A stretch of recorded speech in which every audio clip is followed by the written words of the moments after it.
Olá, galerinha, vamos fazer uma revisão sobre distribuição eletrônica. Primeiro ponto, regra do octeto. Ela propõe que todo elemento tem que possuir 8 elétrons na última camada de valência.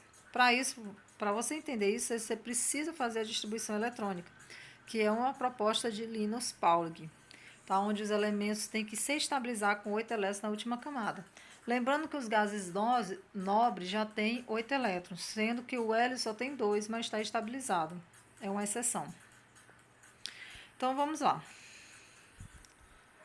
Um problema para os químicos era construir uma teoria consistente que explicasse como os elétrons se distribuíam ao redor dos átomos, dando-lhes as características de reações observadas em nível macroscópico. O cientista americano Linus Pauling, que apresentou essa teoria, ele elaborou um dispositivo prático que permite colocar todos os subníveis de energia conhecidos em ordem crescente de energia. Existe a ordem crescente de energia também por camadas, que é a ordem geométrica. É um processo das diagonais, denominado diagrama de Pauling. Então, vamos ver como essas diagonais ocorrem. Os elétrons estão distribuídos em camadas ao redor do núcleo do átomo. Admite-se que existem 7 camadas eletrônicas, denominadas como K, L, M, N, O, P, Q, que possuem uma quantidade específica de elétrons.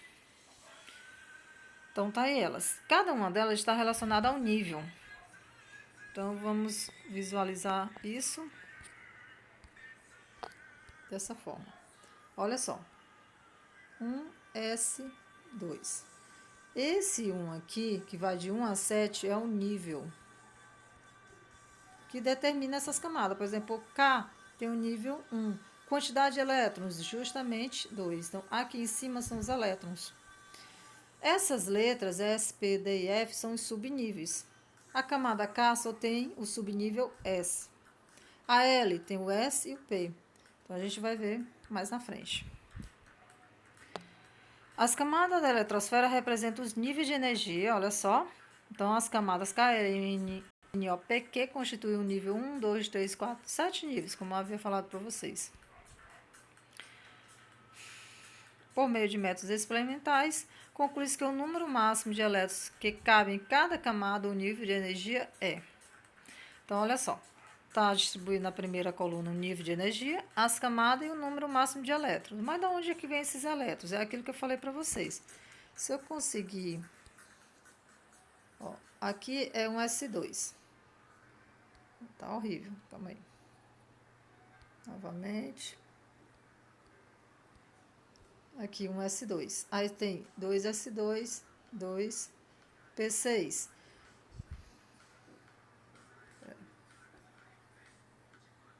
Voltando. Só rapidinho. Então, olha só. Deixa eu corrigir isso aqui para vocês para ficar mais evidente. Então, aqui 2S2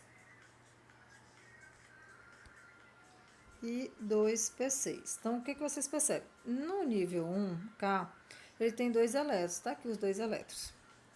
No nível L, que é o nível 2, tem 8 elétrons. Tá aqui os 8 elétrons. Como é que eu sei? Ó, 6 mais 2. Então, cada nível desse tem uma quantidade de subnível com os números em cima, que são os elétrons. Eles que vão determinar esses valores de elétrons aqui, ok? Em cada camada ou nível de energia, os elétrons se distribuem em subcamadas ou subníveis de energia, representado pelas letras S, P, D, F, como eu havia falado para vocês. O número máximo de elétrons que cabe em cada subcamada ou subnível também está determinado. Tá aí. O S tem 2 elétrons porque ele tem 2 orbitais. Opa, desculpa, porque ele tem um orbital, cabem 2 elétrons. O P tem 3 orbitais, por isso não cabe o quê? 6 elétrons.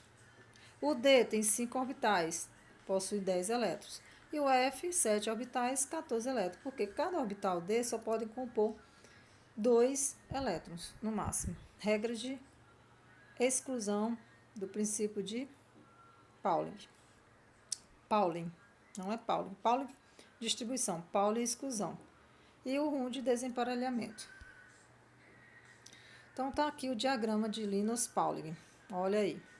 De 1 a 7, onde a primeira coluna tem o S, que possui S, que são todos com um 2 em cima, tá? O P possui 6 elétrons, o D 10 e o F 14. Olha aí, isso é a quantidade de elétrons. Aí você vai o quê? É isso aí mesmo. Então você percebe o seguinte: quando termina uma sequência de um S, vai para 2S, aí vem. Desde ir para 3S, vai para 2P. Então é por isso que ele fez aquele trajetozinho, tá? Então, acompanha o exemplo. A distribuição eletrônica do potássio, que apresenta número atômico 19. Outro detalhe, você tem que pegar o número atômico, número de massa não, número atômico. Ele que indica a quantidade de elétrons. Então, aí você vai promover de acordo com as setazinhas. Então, tá aí. Então, a primeira seta, um S2.